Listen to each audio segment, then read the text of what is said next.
Entonces vamos a empezar una nueva serie en este mes que hemos puesto por título Camino a la Victoria. Y más que nada se trata de cuatro incidentes que vamos a ver en estos días previos a la crucifixión. Son incidentes relevantes en la vida de Jesucristo, previos a la crucifixión. Esto es viendo ya se acerca la Semana Santa, y en la Semana Santa pues recordamos algo muy solemne. ¿Qué recordamos en Semana Santa? ¿Qué celebramos? La muerte y resurrección de Jesucristo, que al final de cuentas es la forma como Jesús vino a darnos la oportunidad de ser salvos. ¿A quiénes pueden ser salvos? Todo aquel que cree. Jesucristo dijo: todo aquel que cree. Dice: porque de tal manera amó Dios al mundo que ha dado a su Hijo unigénito, para que todo aquel que en él cree no se pierda, mas tenga vida eterna. Y eso lo recordamos en Semana Santa, ¿verdad? Esta serie, Camino a la Victoria, pues va apuntando hacia eso, hacia la Semana Santa, a la crucifixión, muerte, sepultura, resurrección de Jesucristo. El primero que vamos a ver hoy habla de un complot. ¿Ustedes han tenido un complot en su contra a escondidas? Cuando tú andas bien y ni te imaginas que alguien a tus espaldas está tramando algo en tu contra. Bueno, así le pasó a Jesucristo cuando estuvo aquí en la tierra, previo a la crucifixión. Aquí vamos a estar basándonos en tres pasajes importantes. Mateo 26 del 1 al 16, ahí están en la pantalla. En Marcos 14 del 1 al 11 y en Lucas 22 del 1 al 6. Son tres pasajes donde vamos a estar estudiando en este momento. Estos tres pasajes nos hablan del mismo incidente. Y está hablando de cuando se está planeando el complot en contra de Jesús. Los líderes judíos odiaban, aborrecían a Jesús y buscaban matarlo, buscaban apresarlo para darle muerte, pero no encontraban la manera de hacerlo. ¿Sabes por qué? Porque Jesús siempre estaba rodeado de muchas personas que lo seguían y lo querían. Y decían: si lo agarramos enfrente de todos ellos, se nos van a echar encima. Entonces buscaban la manera, pero no encontraban la forma de agarrarlo. Y estaban ahí planeando. Entonces es cuando surge el famoso Judas, el amigo íntimo de Jesús, que estuvo dispuesto a vender, a traicionar al maestro y entregar a Jesucristo en manos de los líderes judíos a cambio de un dinero. ¿Cuánto le dieron? 30 piezas de plata fue lo que le dieron a cambio de traicionar al maestro. Judas, tal vez movido por la ambición, él era tan de confianza de Jesús que le confiaban el manejo de los dineros que tenía el grupo. Y bueno, la Biblia enseña que de repente él se quedaba con algo, ¿verdad? Y no sabemos si era la ambición o tenía alguna molestia contra Jesús o qué lo movió, pero el caso es que él fue y entregó a Jesucristo por 30 piezas de plata, ofreció entregarlo. Aquí en sentido doctrinal nos está enseñando que siempre va a haber alguien tratando de impedir el plan de Dios. Jesucristo venía a la tierra a salvar a la humanidad. A todo aquel que en él cree podía ser salvo, ahora ser salvo de la condenación eterna, porque la Biblia nos dice que por cuanto todos hemos pecado, estamos destituidos de la gloria de Dios. Y nos dice que la paga del pecado es ¿qué? Muerte. Pero Jesucristo dijo: yo no quiero que ellos vayan a la muerte eterna en el infierno, sino Jesucristo vino y dijo: yo voy a pagar tus pecados en la cruz. Ese era el plan eterno de Dios para la humanidad a través de Jesucristo. Pero Satanás quería estorbarlo. Y siempre va a suceder eso cuando hay un plan de Dios para tu vida, en este caso para la vida de Jesús, para tu vida también Dios tiene un plan. Y Satanás va a querer estorbarlo y va a utilizar todo lo que sea posible, personas, circunstancias, etcétera, etcétera, va a querer detener el plan de Dios que tiene para ti. Ahora, así nos pasará también a nosotros. Estemos preparados. La enseñanza es que aún en medio de todo esto, aún en medio de todo ese complot, el enemigo está tratando de mover las piezas para hacerte tropezar. Pero si tú te mantienes con fe y agarrado de Dios, aún esas cosas que Él utiliza para hacerte tropezar van a servir al plan de Dios para tu vida. Esa es la parte padre de todo esto. Que aún todo eso, aquello que Satanás te pegó, te golpeó, te hizo tropezar, te hizo que te enfermaras, que te despidan del trabajo, que te fuera mal, para detenerte, para desanimarte, para verte derrotado. Pero si tú te mantienes en fe, agarrado, confiando en que Dios tiene un plan para ti y que lo que Él permite es solamente lo que Él quiere y te va a ayudar para alcanzar ese gran plan, entonces aún esas cosas que el diablo hizo van a servir para que tú llegues con mejor, más rápido, mejor plenitud a alcanzar ese plan. Entonces si va a haber estas cosas, la clave es saber actuar. Cuando vengan estos complots, estos tropiezos ocultos, estos planes ocultos, tenemos que saber actuar. Y para saber actuar voy a ver tres cosas en esta mañana. Vamos a ver primeramente que tenemos que entender que hay un plan. El plan siempre va a estar. Entiende que siempre habrá un plan en tu contra de parte de Satanás. Es un enemigo que está ahí siempre tratando de detenerte. Segundo, recibe la preparación de Dios, porque tú no sabes cuándo viene el problema, no sabes cuándo viene el ataque, pero Dios sí lo sabe. Y Él te prepara para eso. Recibe esa preparación. Y por último, espera la traición. O sea, no te extrañe. No te extrañe. Cuando venga ese problema, cuando venga ese conflicto, ya no te extrañe. Es parte de la vida cristiana. ¿Sí? Entonces vamos a entrar directamente a la primera parte. Pero antes de esto quisiera que me acompañen a orar. Ahí en su lugar, cierre sus ojos y vamos a orar a Dios. Padre nuestro que estás en el cielo, muchas gracias Dios por este tiempo de alabanza que hemos tenido.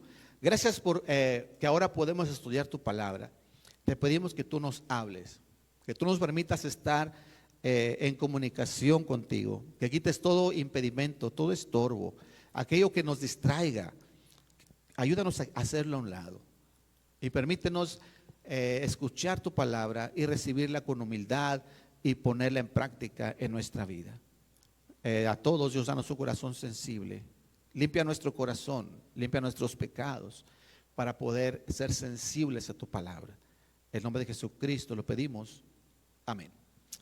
Muy bien, primeramente vamos a entender que hay un plan y esto lo vamos a ver en Mateo 26. Abra su Biblia en Mateo capítulo 26. Si alguien no tiene una Biblia y alguien le puede compartir de la suya, ayudaría mucho.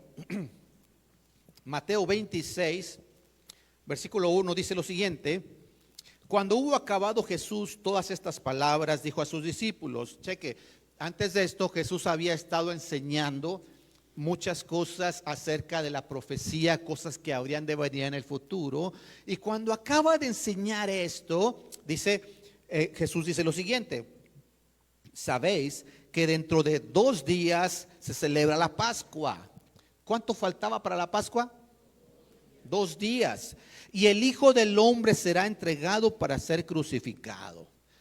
Si te das cuenta, Jesús le está diciendo 2 cosas importantes.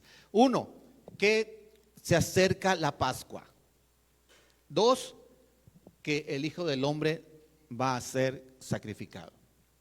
La primera cosa, lo de la Pascua, los discípulos ya lo sabían, porque esta era una fiesta anual y ya sabían cuándo venía, ¿sí? Ahora, el que iba a ser crucificado, los discípulos no sabían exactamente. Jesús les había dado algunas ideas, pero no les quedaba muy claro por qué habla Jesús así, pero no tenían claro que Jesús tenía que ir a la cruz.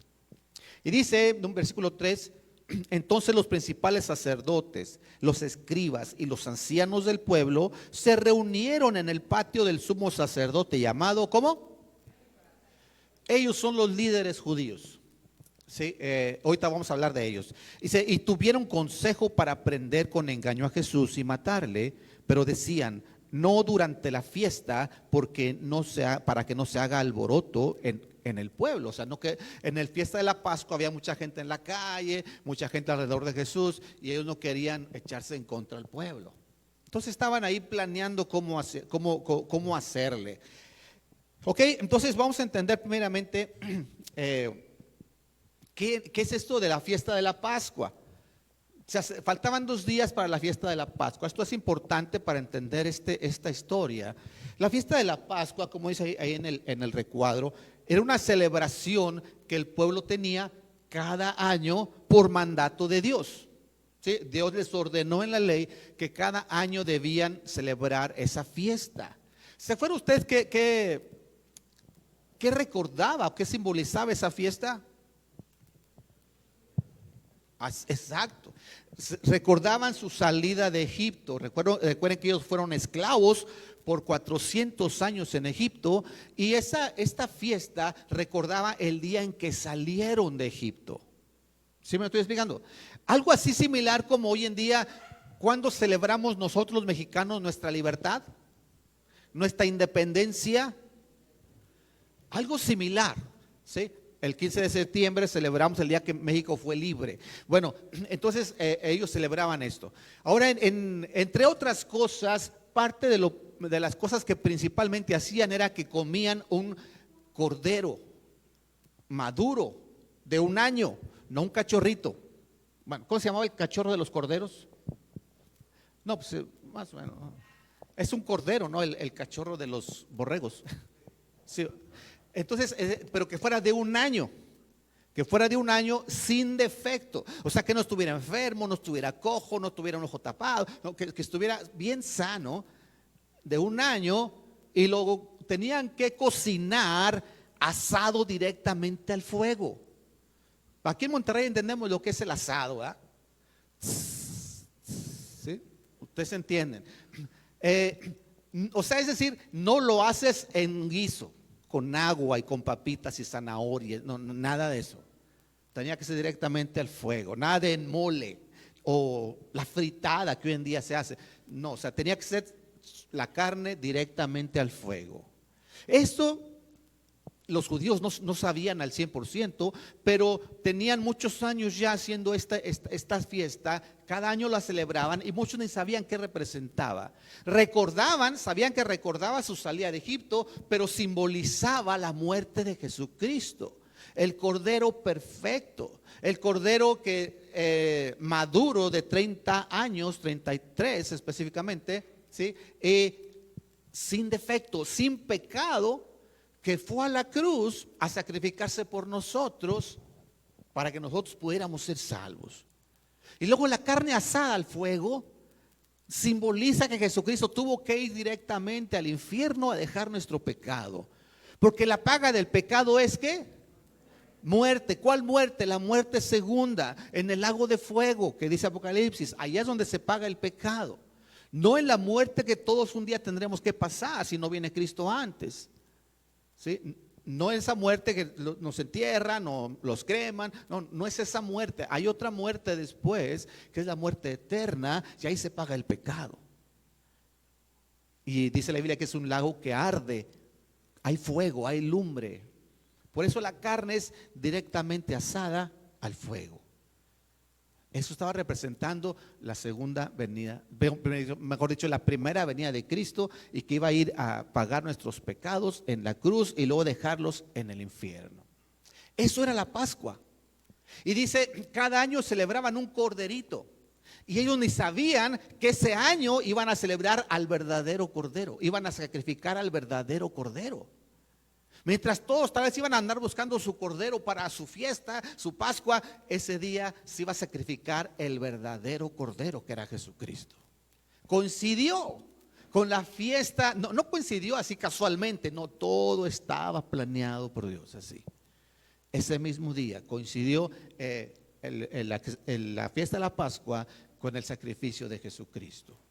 En otro momento estudiaremos más a profundidad esto, pero hasta la hora fue exacta cuando Jesucristo expiró, cuando tenían que sacrificar el cordero. Es algo sorprendente. La Biblia es perfecta, es exacta.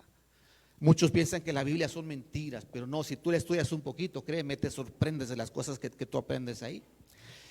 Ok, por otro lado estaban los que no querían a Jesús, los que buscaban matarle. Estaban los líderes religiosos. Y vamos a entender quiénes eran. Primero dice que eran los principales sacerdotes. Los principales sacerdotes eran un grupo reconocido de sacerdotes entre los judíos.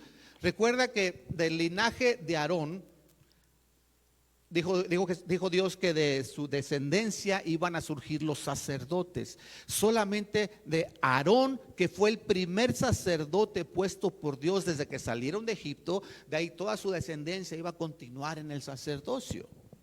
Aarón era de la tribu de Leví. ¿Se acuerdan? Eran 12 tribus. Una tribu era la tribu de Leví. Aarón era de la tribu de Leví.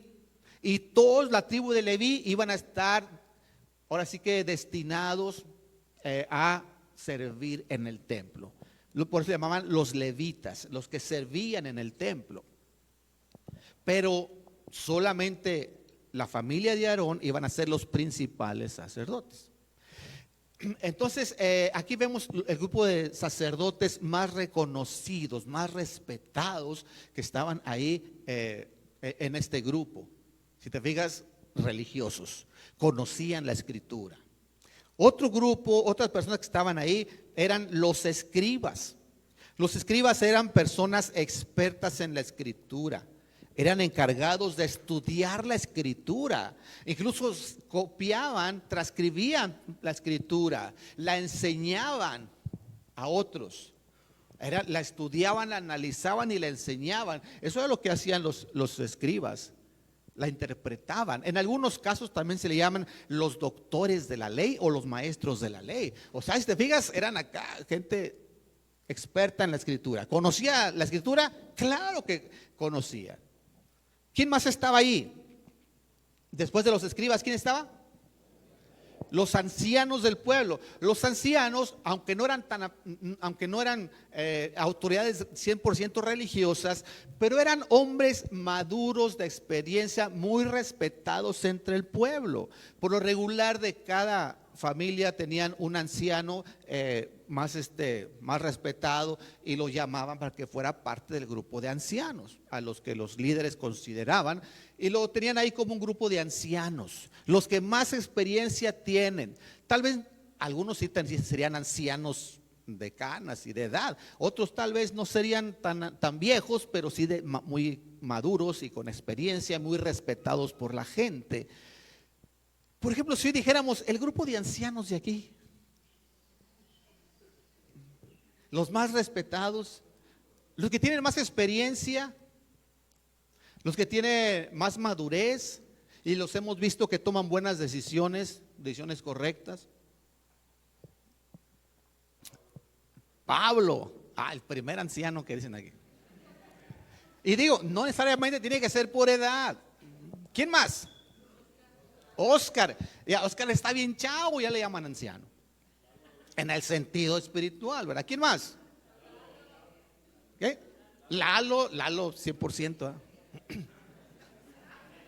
Igual, no tiene que ver la edad. ¿Quién más? Eder, bien chavillo, pero todos vemos que sus decisiones son correctas, lo más acertadas posible, y es muy cuidadoso cuando toma una decisión. Entonces es respetado por mucha gente, ¿verdad que sí? Entonces, no, hay más, pero no vamos a seguir. Solamente quería poner un ejemplo de cómo en el pueblo nombraban al grupo de ancianos y ellos tomaban parte en las decisiones gubernamentales. Digamos, en el cabildo estaban ahí para tomar decisiones. El otro grupo, ¿quiénes eran? ¿O quién más estaba? El sumo sacerdote Caifás. De hecho, estaban en la casa del sumo sacerdote. Como les dije, de la descendencia de Aarón, de ahí eran los sacerdotes, pero cada cierto tiempo ponían uno y luego lo quitaban y ponían otro, y así. Obviamente no era vitalicio eso, eran muchos. Llegó un momento en que la descendencia de Aarón se multiplicó, era mucha, y iban poniendo eventualmente uno y otro. El principal sacerdote era Caifás en ese tiempo. ¿Sí está claro todo eso? Ahora, si te das cuenta, no era cualquier gente, ¿va?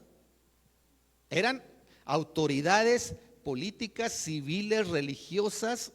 Y más adelante vemos también que estaban los encargados de la guardia, o sea, hasta militares, los meros, buscando cómo hacer para agarrar a Jesús con engaños y poder matarlo.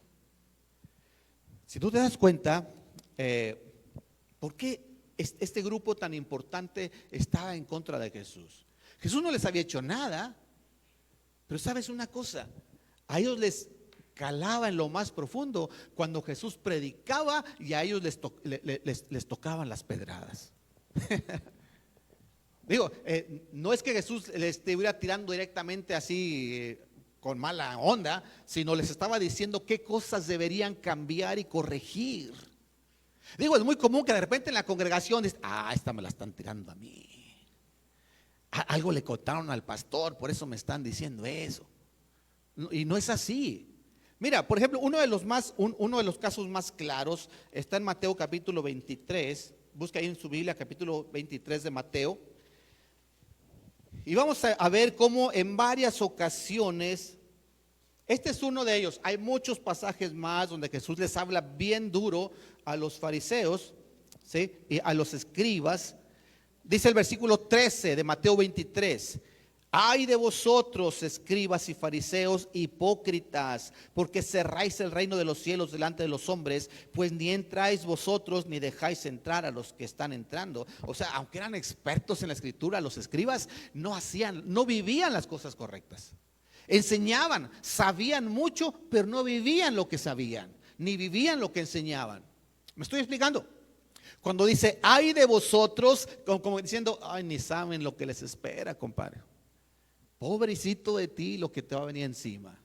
Algo así, como traduciéndolo a nuestro lenguaje actual. Versículo 14.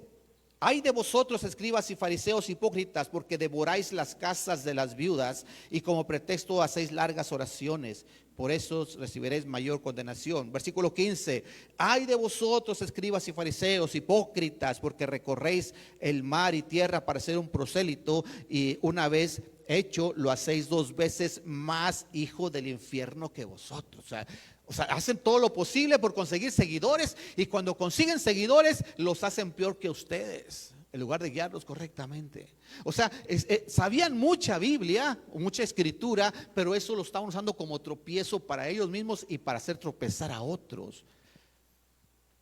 Versículo 16. Ay de vosotros, guías ciegos, que decís, si alguno jura por el templo no es nada, pero si alguno jura por el oro del templo es deudor. Insensatos y ciegos. Y si le sigue diciendo, ¿verdad? Y podríamos seguir leyendo todo el capítulo.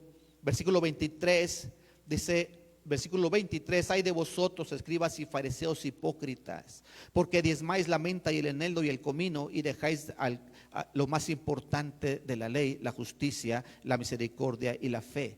Esto era necesario hacer, sin dejar de hacer aquello. O sea, te das cuenta cómo le está diciendo, chavos, están bien mal ustedes, tienen que cambiar eso. Sabes lo que tienes que hacer, pero haces lo contrario.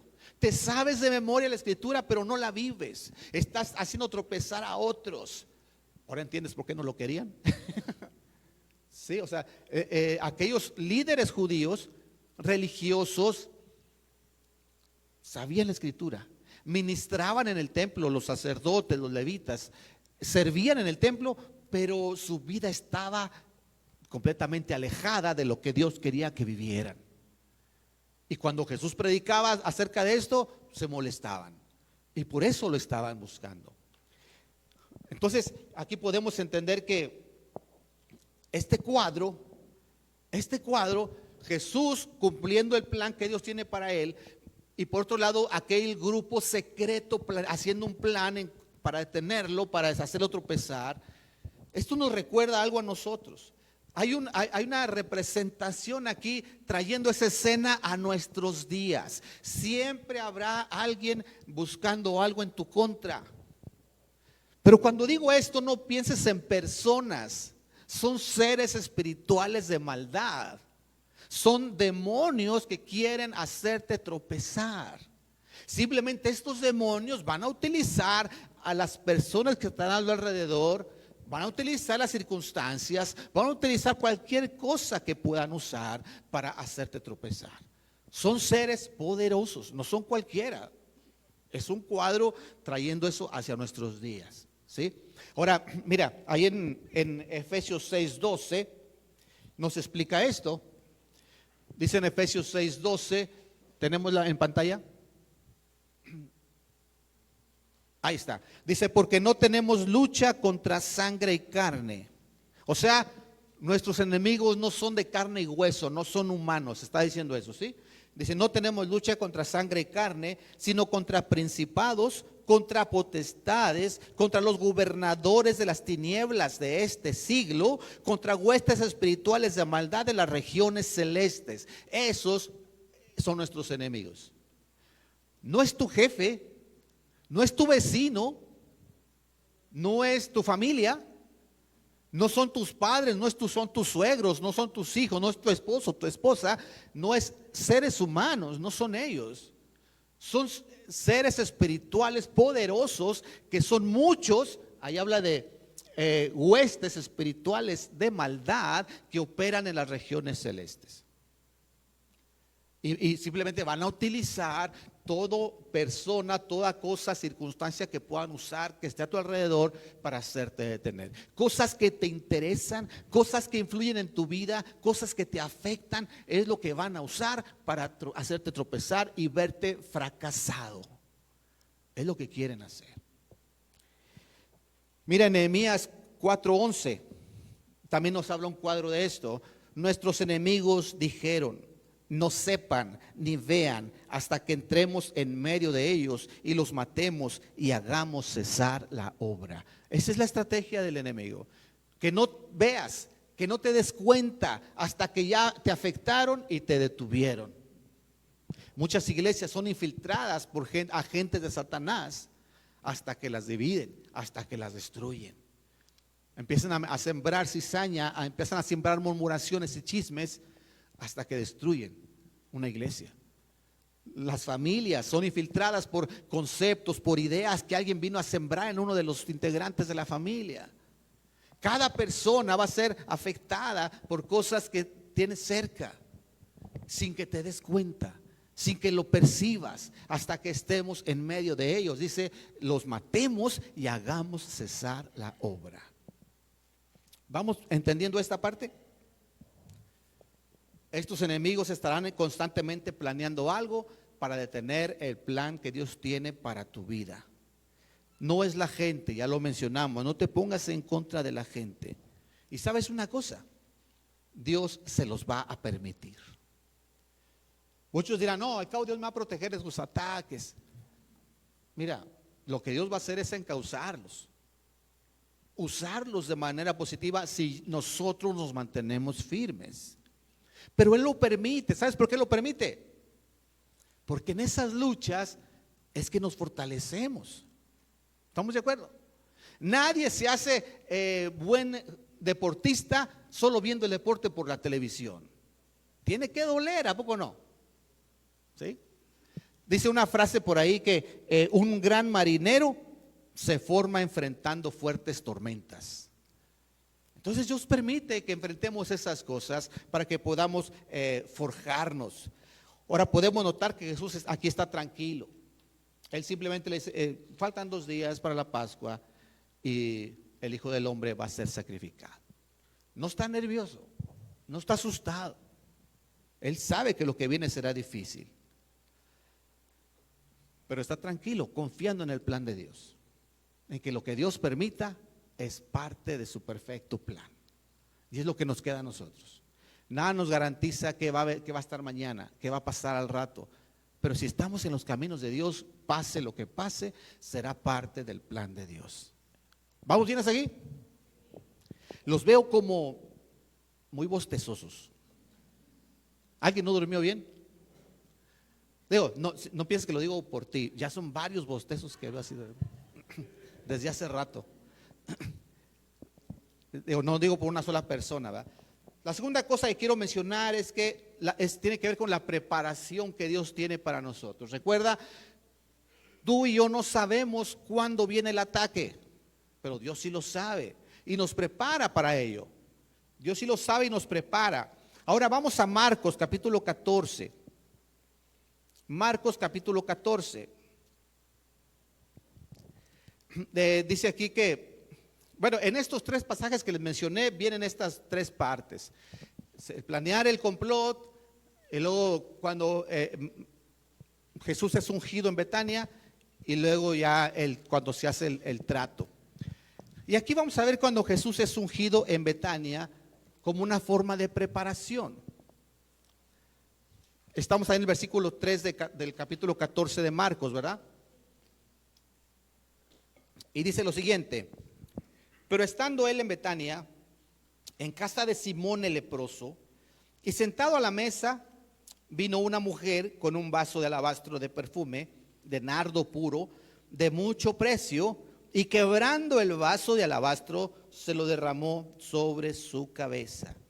Checa, ahí está Jesús, lo invitaron allá a una cena, estaba en la mesa. Este Simón el leproso, seguramente fue alguien que estuvo leproso, posiblemente Jesús lo había sanado y ahora en forma de agradecimiento lo invita a su casa.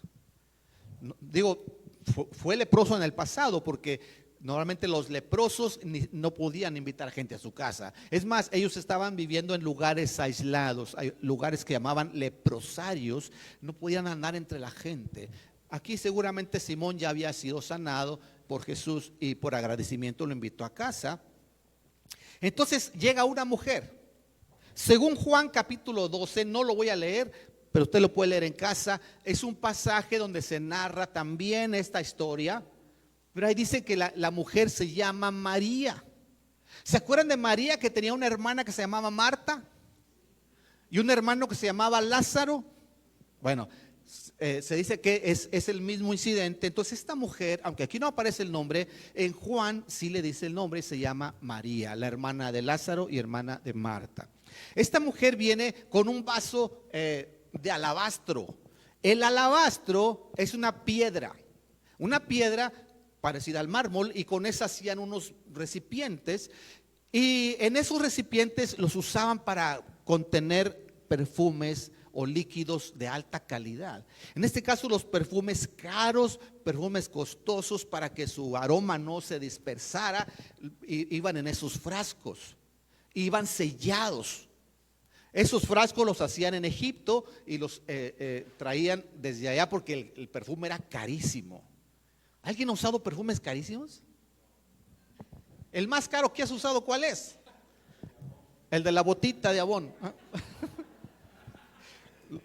¿Cuál? El Fraiche. ¿Es alemán, francés o qué es ese? Ahora, este perfume era de nardo puro. Según la historia, estaba tasado su precio aproximadamente en 300 denarios la libra. 300 denarios. ¿Imagina usted lo que son 300 denarios? Como era tan caro, por eso venían en esos recipientes. Ahora, déjame decirte que un denario era el sueldo diario, el salario mínimo de un trabajador. Un denario era el salario mínimo de un día de un trabajador. ¿Hoy cuánto es el salario mínimo?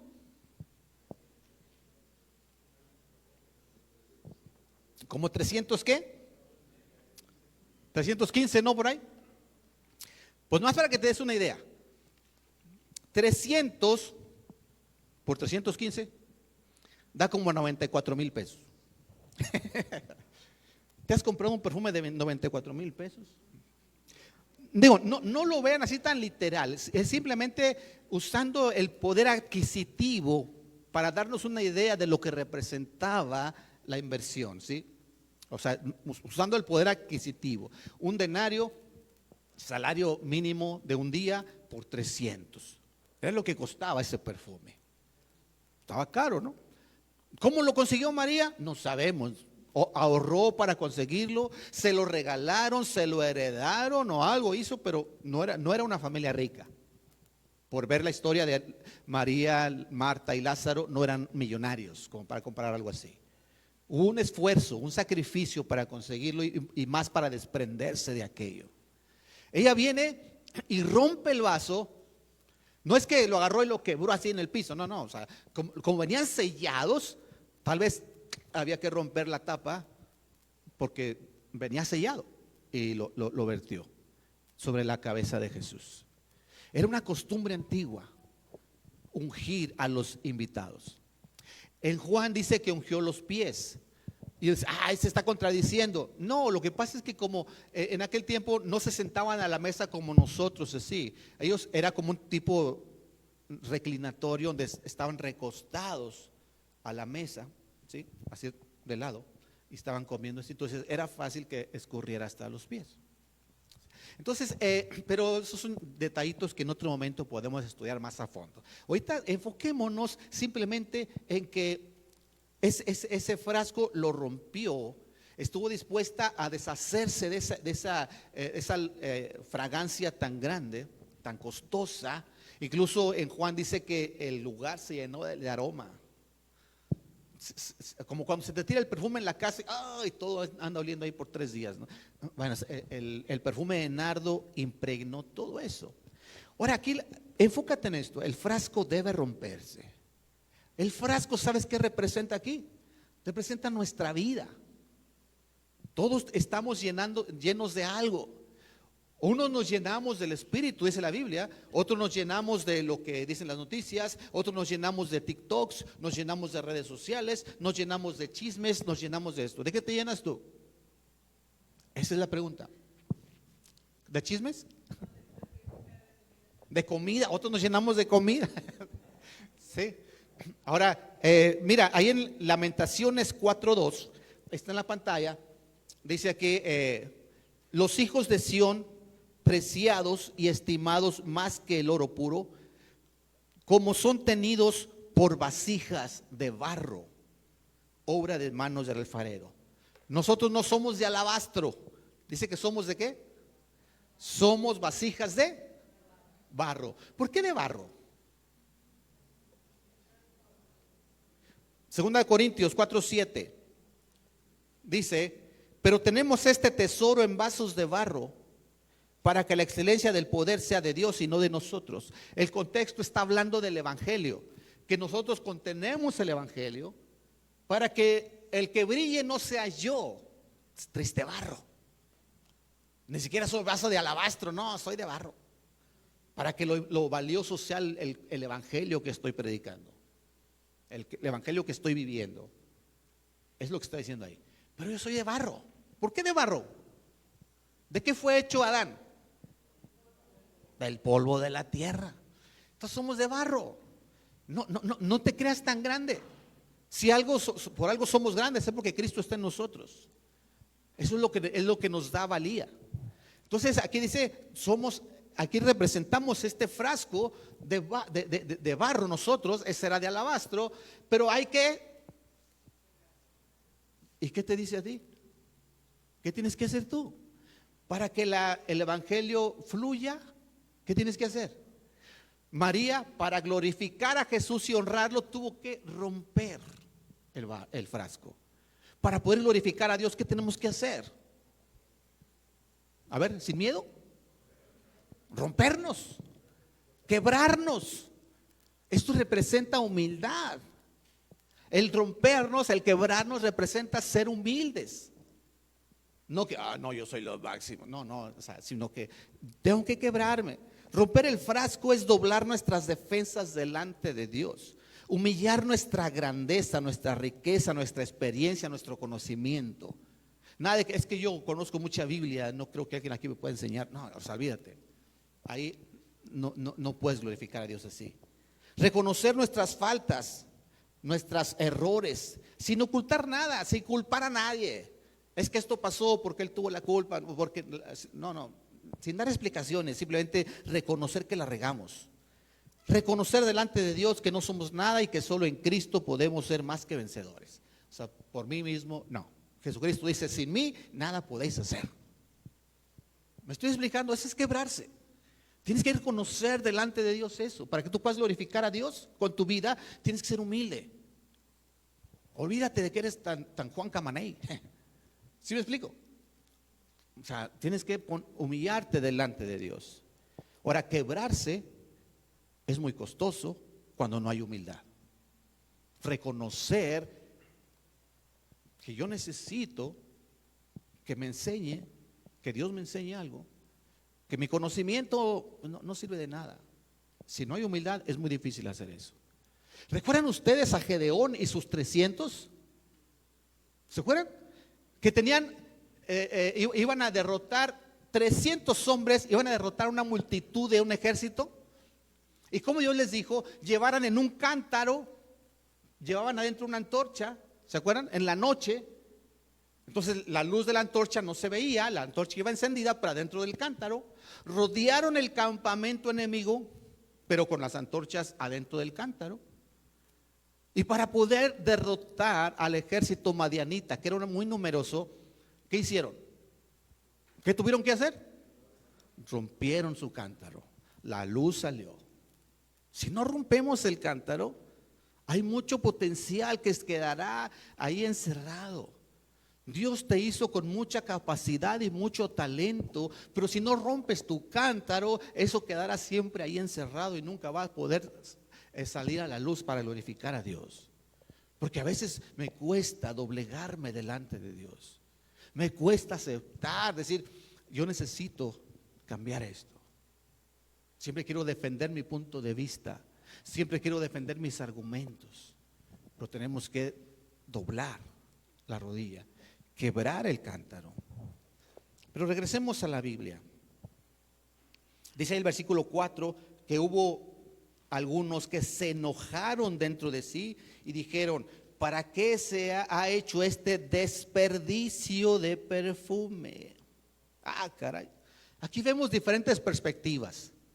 Para María, para esta mujer, era una gran oportunidad. Oye, tengo a Jesús enfrente, no puedo dejar pasar esa oportunidad. ¿Qué es lo más valioso que yo puedo darle? Pues este frasco de perfume. Pero otros lo vieron diferente, como un desperdicio. O sea, diciendo, oye, 300 denarios desperdiciados en Jesús. Para ti, ¿qué perspectiva tienes tú? ¿Oportunidad o desperdicio? ¿Qué perspectiva tiene usted? Mientras tomo agua, piénsele. ¿Oportunidad o desperdicio? ¿Sí me estoy explicando? Piénsele un poquito. ¿Oportunidad o desperdicio? Vienes a la iglesia, ¿es oportunidad o perder el tiempo? Cada vez que tienes oportunidad de estar en la iglesia, y cada vez que está abierta la puerta de la iglesia y hay un servicio y está predicando la palabra de Dios, ¿oportunidad o pérdida de tiempo? Cada vez que puedes servir a alguien, ¿es oportunidad o desperdicio? Algunos de repente le dicen: oye, ¿cómo es posible que tú das el diezmo en tu iglesia? Oye, no, es mucho, ¿por qué te piden? ¿Por qué? ¿Cómo que das el diezmo? Y para algunos es oportunidad de que Dios me permita darle algo, y para otros es desperdicio. Oye, estás mucho tiempo en la iglesia, ¿por qué siempre quieres estar en todo? Y para unos es oportunidad y otros es pérdida de tiempo. ¿Con cuál te identificas tú? Esas dos mentalidades siempre van a existir en el mundo. Esos dos tipos de personas siempre van a estar aquí. Cuando se trata de sacrificar a Dios, siempre existirán esas perspectivas.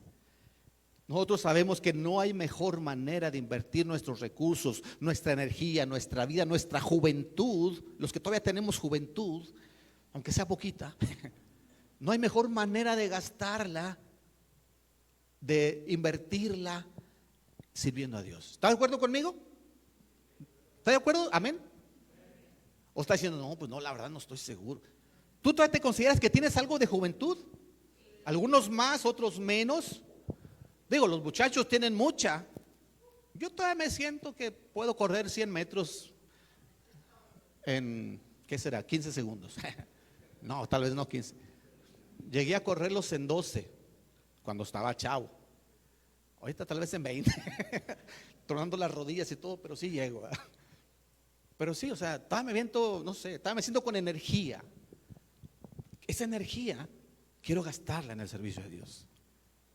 ¿Me estoy explicando? ¿Cuánto te queda a ti de juventud? ¿Cuánto te queda de energía? ¿En qué la vas a utilizar? ¿Cuántos años tienes? ¿Cuántos años te quedan? ¿En qué los vas a utilizar?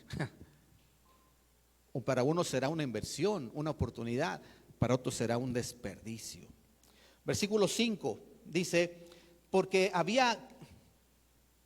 decían, estos que estaban hablando mal, aquí nomás dice que había algunos, en Juan 12 dice que era Judas el que estaba haciendo esas murmuraciones.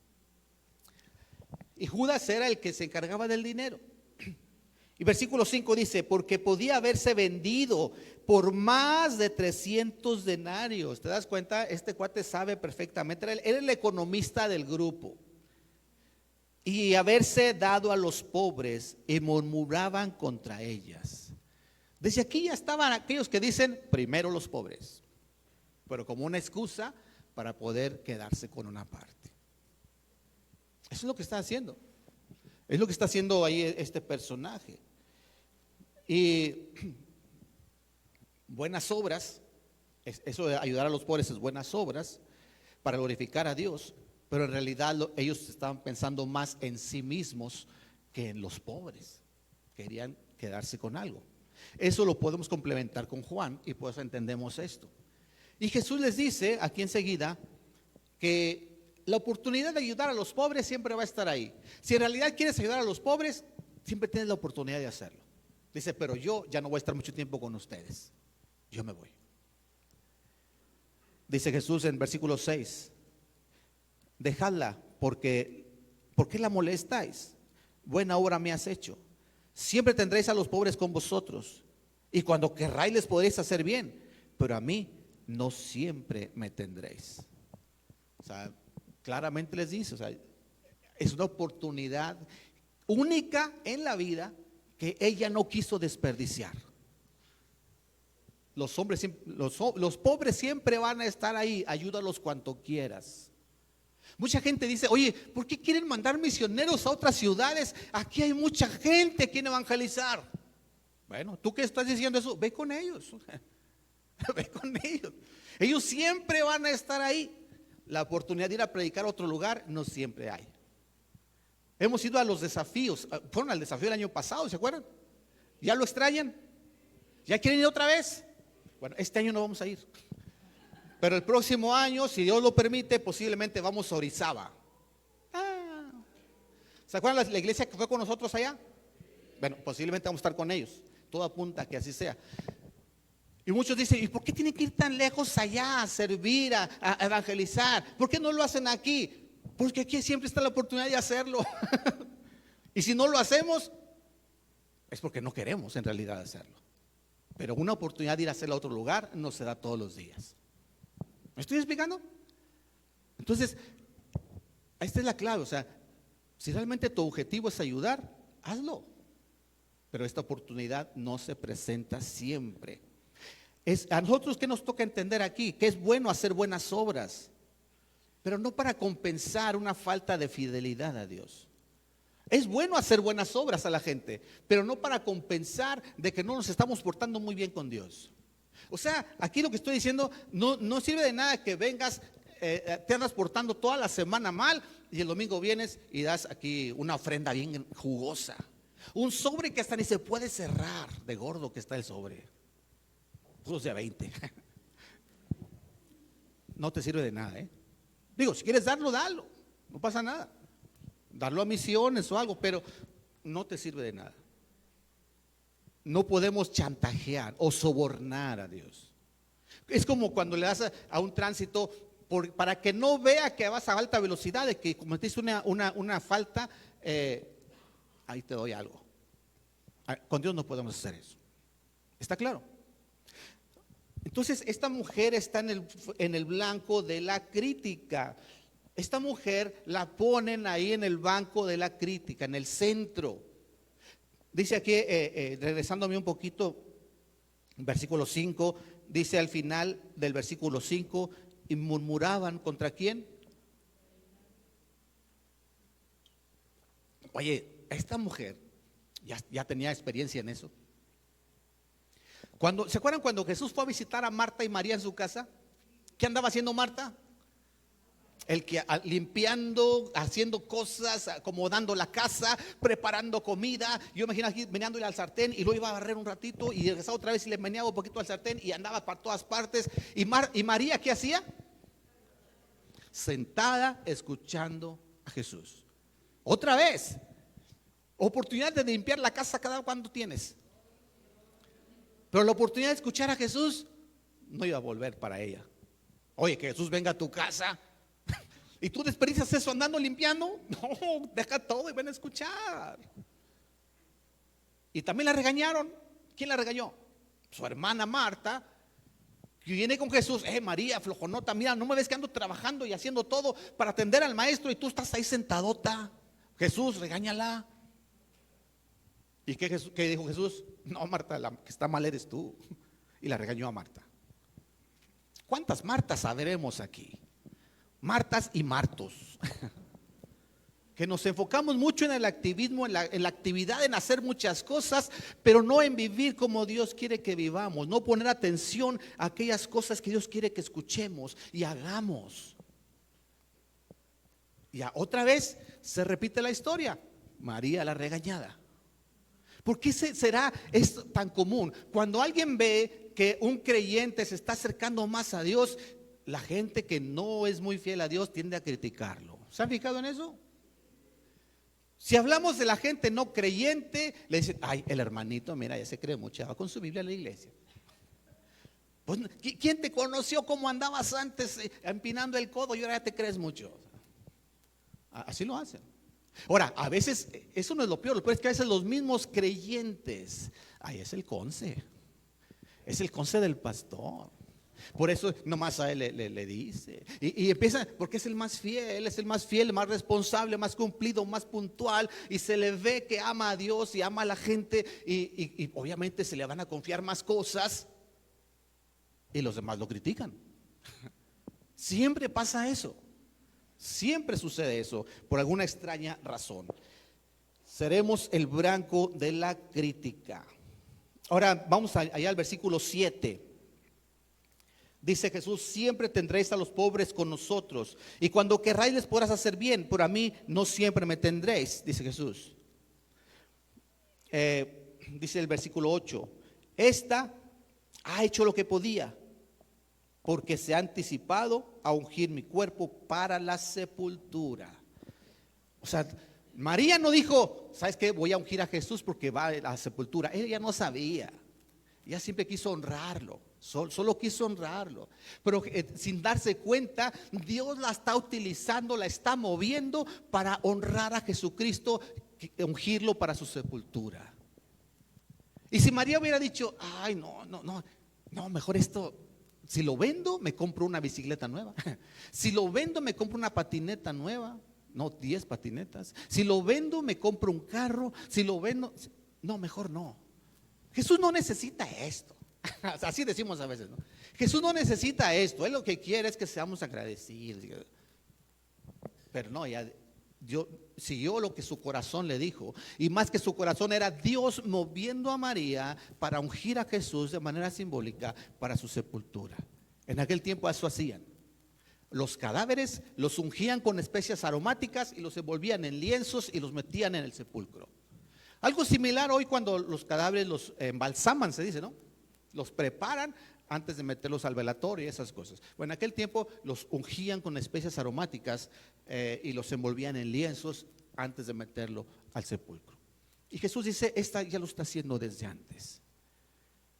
Qué interesante, Jesús sabía.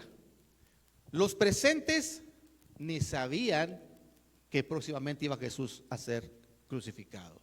María ni sabía que próximamente iba a ser crucificado.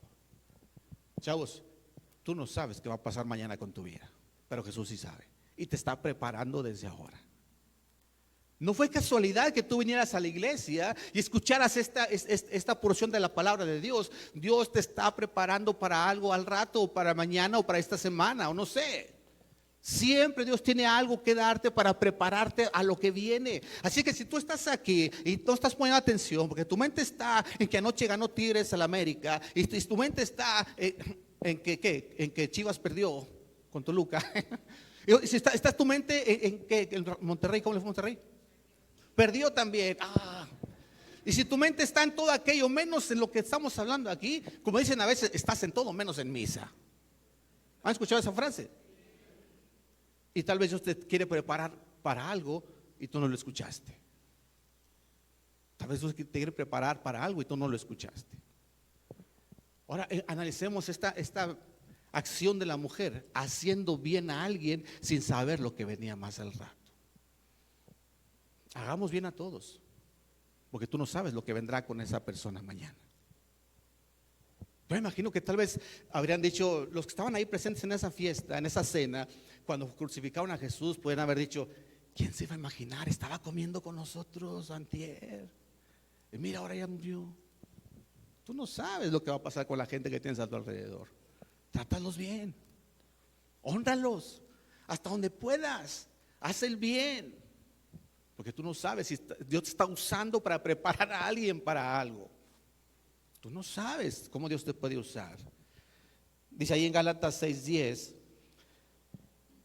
así que según tengamos oportunidad, ¿qué? Hagamos, ¿qué? ¿A quiénes? Hagamos bien a todos, empezando por quiénes, mayormente a los de la familia de la fe. Dios te puede usar para preparar a alguien, para algo. Haz bien a todos, porque no sabemos qué venga mañana. Jesús sí sabía porque era hijo de Dios, pero nadie más sabía lo que venía después. Versículo 8-9.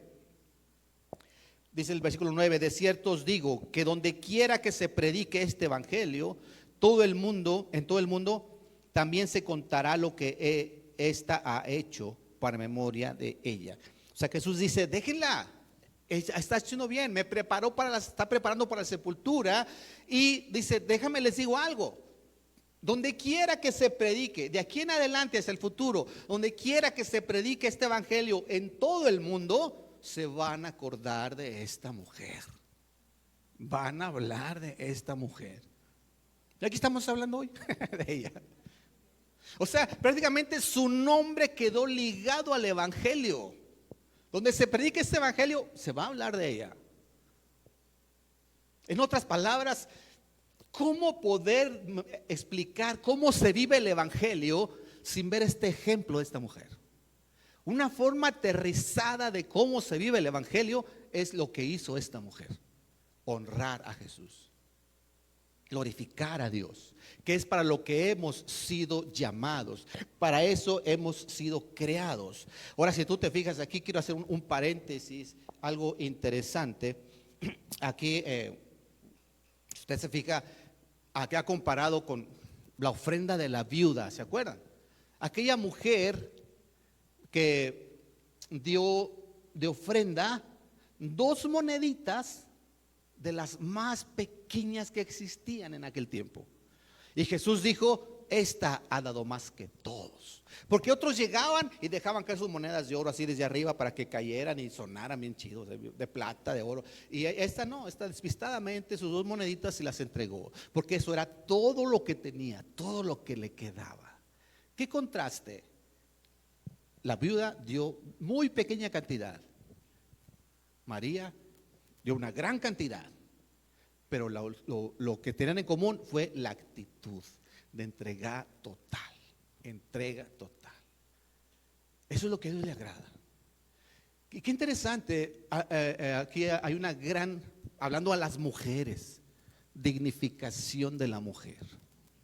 Algunas personas piensan que el evangelio es machista, que Dios es machista, que la Biblia es machista, porque siempre los hombres, mira aquí, Dios está ligando el nombre de una mujer al mismo evangelio.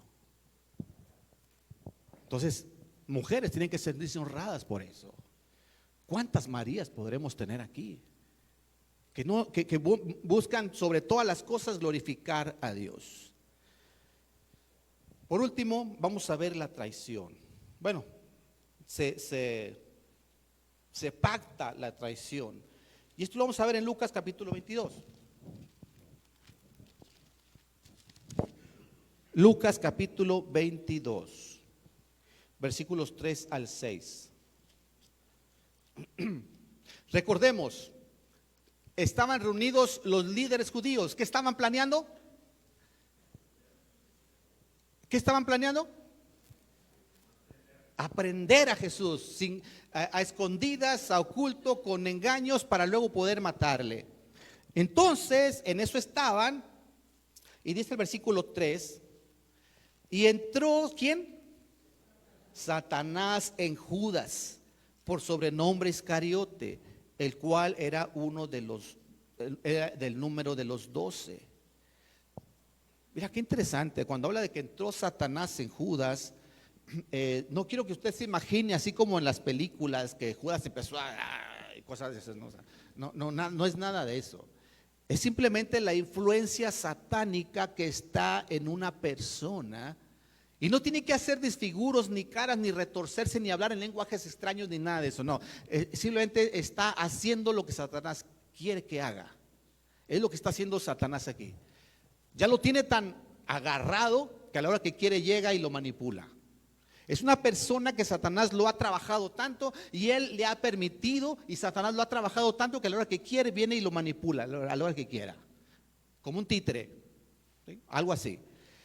Entonces dice aquí que entró Satanás en Judas y fue, dice que, y versículo 4, y fue y habló con los principales sacerdotes y con los jefes de la guardia. Lo que decía, también aparece aquí unas autoridades militares, con los jefes de la guardia, de cómo se lo entregaría. Ellos se alegraron y convinieron en darle dinero, y él se comprometió y buscaba una oportunidad para entregárselos a espaldas del pueblo. O sea, un hombre que conocía todos los movimientos de Jesús, sabía dónde comía, dónde dormía, a qué hora se despertaba, a qué hora se acostaba, sabía todo lo que Jesús hacía. ¿Quién mejor para decirles, en tal lugar lo pueden encontrar? A solas, donde lo puedan agarrar y no pueda nadie defenderlo.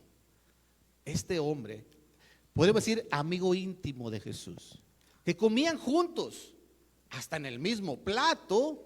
¿Alguien tiene un amigo íntimo así? ¿O amiga? Que coman en el mismo plato. Unas salitas ahí, a veces lo ponen al centro y todos comemos del centro, ¿ah? Pero no, aquí hablamos de un caldo. Te agarra tu cuchara, yo la mía. ¿No, verdad? Bueno, así era Jesús y Judas. Comían en el mismo plato. Y él fue quien lo fue a traicionar. Recuerda que Satanás siempre va a utilizar a alguien que tenga influencia en tu vida, alguien que te conoce, alguien que afecta tu vida, alguien que es importante para ti. Cuando quería Satanás hacer caer a Adán, ¿a quién utilizó? A su esposa, a Eva. ¿Sí? Ok, entonces hablemos de Judas un poquito más. Déjame decirte, no es un endemoniado como muchos podrán pensar y como lo cuenta Hollywood. Cuando una persona le da tanto lugar a Satanás, llega un momento en que ya lo tiene controlado. Si el día de mañana él ya no quiere hacer eso, es bien difícil dejarlo. No imposible, pero es muy difícil porque Satanás ya lo tiene bien agarrado. ¿Sí me explico? En Juan capítulo 8, versículo 38, está en la pantalla. Voy a leer una parte del 38, una parte del 41 y una parte del 44. Usted puede leerlos en casa si gusta. ¿Podemos poner el versículo, por favor? Dice aquí Juan 8, 38. Aquí vamos a ver las dos fuentes de influencia, dos fuentes de autoridad. Dice, yo hablo lo que he visto cerca del Padre, dice Jesucristo. Jesucristo está hablando, dice, yo hablo lo que he visto cerca del Padre y vosotros hacéis lo que habéis oído cerca de vuestro Padre. Note una importante, Cuando dice padre, la primera vez aparece con P mayúscula. Así está en su Biblia si lo quiere comprobar. Y la segunda vez que habla del otro padre, habla con P minúscula. El primer padre se refiere a Dios. El segundo padre ya no se refiere a Dios. O sea, dice, yo hablo lo que oí de mi padre y ustedes hacen lo que han aprendido de su padre. Versículo 41. Dice, vosotros hacéis las obras de vuestro padre. Otra vez les voy a recalcar. Versículo 44, ya les dice bien claro, vosotros sois de vuestro padre el diablo y los deseos de vuestro padre queréis hacer. Entonces aquí aparecen dos padres espirituales en el mundo. ¿Quiénes son? ¿Primer padre quién es? ¿Y el segundo? El diablo. Dos fuentes de influencia. Unos dice, vamos a hacer lo que Dios Padre me ha indicado, y otros tal vez hagan lo que el diablo les ha enseñado. Aquí el punto es, ¿quién te maneja más? ¿Dios o el diablo? El diablo va a querer influenciar tu vida. ¿Cómo le va a hacer? No va a venir el diablo a decirte, hola Lalo, soy el diablo y vengo a destruirte. Salúdame, soy el diablo. No va a venir así. Él va a venir con engaños. Tal va a usar la influencia de una sociedad que está alejada de Dios para poder influir en ti. Si el diablo quiere venir a tentar a un joven y hacerlo caer, ¿qué crees que va a usar? ¿Qué crees que va a usar si quiere hacer caer a un muchachito varón?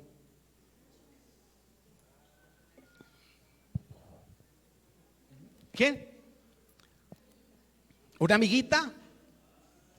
¿La más popular de la escuela? ¿La más guapa? ¿Con la que todos quieren andar? Dice, no, ya caí. Ya. No pienses así. Ahora, si va a tentar a una muchacha, ¿a quién qué crees que puede usar? ¿Un coreano? ¿Con cara de BTS? ¿Qué va a usar? Ahora, si quiere atacar, hacer caer a un adulto casado, varón, ¿qué puede usar? ¿Cómo? Prioridades. ¿Qué crees que puede usar Satanás para hacer caer a un adulto varón? ¿Cómo? ¿Dinero? ¿Trabajo? ¿Otra chica? A una mujer casada, ¿qué crees que puede usar para hacerle caer? Al esposo. Sí lo puede usar. Sí lo puede usar. Acuérdate que dice la Biblia, cuídate de la que duerme contigo. ¿Por qué? Porque si el esposo o la esposa se descuidan, puede ser el tropiezo de su pareja. Yo sé que lo dijeron de broma, pero sí se puede hacer. Y le encanta. Pregúntenle a Adán. Pregúntenle a Adán. Pregúntenle a Ananías y Zafira. O sea, siempre va a haber esos casos. Aún es el mayor recurso que Satanás puede utilizar en contra de un varón, mujer casados. Entonces te das cuenta, va a usar al que se deje y te va a querer hacer que caigas. En este caso está usando a Judas. Se dejó influenciar tanto por Satanás que ahora ya lo tiene bien agarrado. Ya no lo puede, ya es bien difícil que se suelte. Muchos dirán, ay, triste diablo, ¿por qué viene a andar tentando nada más aquí a la gente? No, a final de cuentas el diablo diría, yo no hago nada, yo nomás te pongo enfrente lo que te gusta. ¿A poco no? Yo nomás te pongo enfrente lo que te gusta. A mí no me metas. Yo no te obligué, ni te puse una pistola, ahora lo vete. No, o sea, sí, yo nomás te puse enfrente lo que sé que te gusta. Y no te hagas, te gusta. Santiago 1:13 nos dice, cuando alguno de vosotros es tentado, no diga que es tentado de parte de Dios, porque Dios no puede ser tentado por el mal, ni Él tienta a nadie. O sea, Dios no te está tentando, ¿sí? 14, sino que cada uno es tentado cuando de su propia concupiscencia es atraído y seducido. Si te das cuenta, ahí en el 13 está la clave. Cada uno cuando de su propia concupiscencia es atraído, o sea, concupiscencia, entiéndelo como deseos incorrectos, deseos insanos. Lo que sabes que no está bien y tú lo quieres. De tu propia concupiscencia eres atraído. ¿Y qué hace? ¿Qué papel juega aquí el diablo? No te va a obligar empujándote, no, te pone ahí lo que sabe que es objeto de tus deseos incorrectos. Lo que sabe que nos agrada y que Dios no le agrada. Y es donde dice, yo nomás lo puse ahí, tú solo te fuiste. Dice aquí, versículo 15, entonces la concupiscencia, después que ha concebido, da a luz el pecado. O sea, fuiste y te metiste. Ahí estaba lo que querías, el diablo te lo puso y tú fuiste y te metiste. Y el pecado siendo consumado da a luz, ¿qué? La muerte. Porque la paga del pecado es muerte. No necesariamente estoy diciendo para que te asustes, si pecas te vas a morir. No, un día todos nos vamos a morir, ¿estamos de acuerdo? Pero aquí está hablando de tal vez la muerte de tu gozo, de tu libertad, la muerte de tu alegría, de tu felicidad, tu plenitud. Ya no disfrutas como antes porque sabes que ya la regaste. Ya aquel casado o casada que fue y se metió con otro, ya viene y no ve igual a su esposa y a sus hijos. Ya se pierde la felicidad. Ya aquel muchacho que se le hizo fácil y hizo cosas indebidas, viene con los grupos de jóvenes y ya no se siente a gusto. Ya sabe, aquel muchachito que desobedeció a sus padres y sabe que sus papás no saben, y ya anda como nervioso, ya no está feliz. No fácilmente se acerca. Muchas cosas mueren cuando se ha consumado el pecado. Y si se vuelve a repetir, es bien difícil levantarse otra vez. No imposible. Siempre hay restauración, pero tienes que poner de tu parte, mucho. Pero cuidado. Entonces tenemos que tener mucho cuidado porque eso sigue pasando. ¿Quién se iba a pensar? El amigo íntimo que acompañó a Jesús, vio sus milagros y todo, lo iba a traicionar. ¿Quién iba a pensar que alguien que enseñaba la Biblia en la iglesia, que aconsejaba, que predicaba, que convivía, luego anda tomando decisiones incorrectas, alejadas de Dios? Yo te puedo hablar de una lista de nombres. ¿Quién iba a pensar? Eras líder aquí, tú enseñabas, discipulabas, y mira ahora cómo andas. Hay que tener cuidado. No le abras espacio ni tantito a Satanás, donde él se mete, luego no te va a querer soltar. Si tú lo dejas. Debemos de cuidar nuestras decisiones, porque estamos diciendo, cuida los que te pueden influir negativamente en tu vida, pero ¿no seré yo influencia negativa para otro? ¿No seré yo que el diablo me use para hacer caer a alguien más? Tienes que cuidar eso también. ¿Qué impulsa tus decisiones? ¿Qué te mueve a hacer lo que haces? Déjame decirte una cosa, Dios tiene un gran plan para tu vida en esta tierra. Y con esto ya voy a terminar. Dios tiene un gran plan para tu vida, eso no cabe duda. Eso no se discute, Dios tiene un gran plan para tu vida. Pero también tenemos que entender que hay un complot para estorbar ese plan. Eso siempre va a estar. No sabemos de dónde viene el ataque, pero Dios sí sabe. Por eso constantemente necesitas estarte preparando. Dios te provee la preparación, pero tú no la ignores. Otra cosa, tienes que quebrarte delante de Dios. Tienes que quebrarte delante de Dios. Deja las excusas, las explicaciones. No busques culpables. Sé humilde, porque sin humildad no se puede glorificar a Dios. Tienes que ser humilde, eso es quebrarte. Rompe tu frasco esta mañana y dile a Dios, yo quiero ser esa persona. Hace un rato Oscar preguntaba, tú preguntabas, ¿verdad? ¿Quién viene con la actitud de que Dios me muestre algo? Bueno, es lo que Dios te quería mostrar, que tienes que romper tu frasco y decirle a Dios, aquí estoy. Yo solo no puedo, necesito que tú me tomes en tus manos. Reconozco mis faltas, mis debilidades, reconozco que la he regado. No hay explicación. No voy a decir es que, pero tú sabes que es. No, yo fui. Y recuerda que cuando empiezas a caminar con Dios, serás el blanco de muchas críticas. ¿Estás dispuesto a ser ese blanco de críticas? Así como lo fue María. Pero recuerda que esas críticas, esos ataques son el entrenamiento que Dios te está dando, preparándote para cosas que vas a tener que enfrentar más adelante. Y aunque las tendencias de la sociedad son muy fuertes, tú tienes que vivir para agradar a Dios. No te vayas con las tendencias sociales, lo que dicen las redes sociales. No te vayas con lo que anda de moda, lo que todo el mundo hace o dice. Tú tienes que vivir para agradar a Dios. No permitas que el enemigo te use para hacer tropiezos para otros.